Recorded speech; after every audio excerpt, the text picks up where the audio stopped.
Bonjour Agnès, Bonjour Fabrice.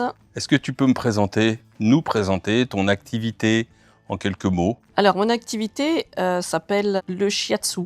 Donc c'est une thérapie qui est reconnue par le Parlement européen parmi toutes les médecines alternatives qui existent depuis 97. Voilà, comme elle est reconnue comme digne d'intérêt, mais elle est méconnue en France malheureusement. Shiatsu veut dire pression des doigts en japonais, donc on vient me voir depuis maintenant 20 ans que je pratique.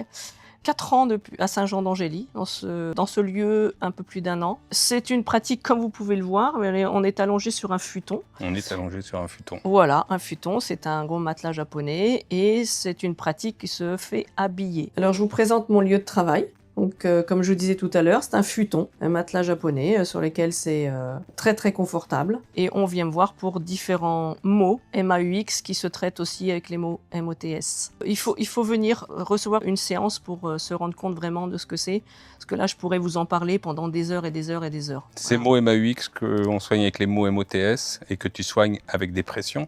Avec des pressions, Quelques avec exemples. des étirements, ça peut être beaucoup de problèmes lombaires liés à une posture assise, souvent dans les entreprises, et même la majorité des gens aujourd'hui sont plus souvent assis que debout, donc ce qui engendre beaucoup de problèmes au niveau des lombaires, L4, L5 principalement. Mais je vais chercher surtout la cause du problème. Je ne vais pas m'arrêter sur le symptôme, et la cause, ça peut être multifactoriel, c'est-à-dire l'alimentation, les émotions, etc., etc. Pour chaque personne, c'est différent. C'est une thérapie qui souvent d'ailleurs, alors on va traiter un problème de lombalgie effectivement en 1 heure, on peut, avec des conseils.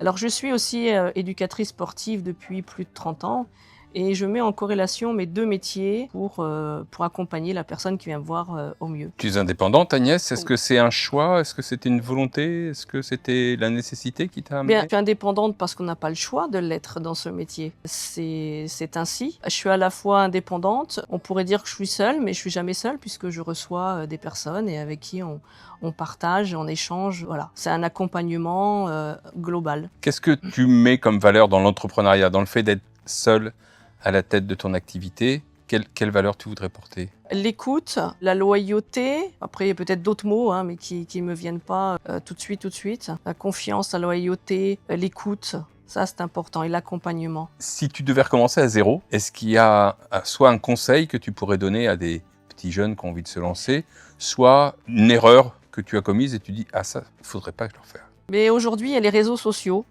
qui existent, pour qui ça fonctionne très bien. Moi, j'ai beaucoup de mal avec ça. Je travaille principalement avec le bouche à oreille, ce qui est très bien puisque les personnes qui viennent par le bouche à oreille, ce sont des personnes fidèles et en même temps, on pourrait toucher d'autres personnes, avoir davantage de clients patients, attention à ce qu'on dit, avec les réseaux sociaux. Le conseil, ce serait effectivement d'aller plus avec ces réseaux, je pense. Moi, c'est l'erreur que je continue, je pense, à commettre, peut-être. Tu nous en as parlé tout à l'heure, mais est-ce qu'il t'arrive de douter ou de te sentir seul? Douter, non. Me sentir seule, non plus. Parce qu'en fait, je suis jamais seule. Alors, peut-être pour, effectivement, je me mets maintenant de plus en plus à faire des conférences.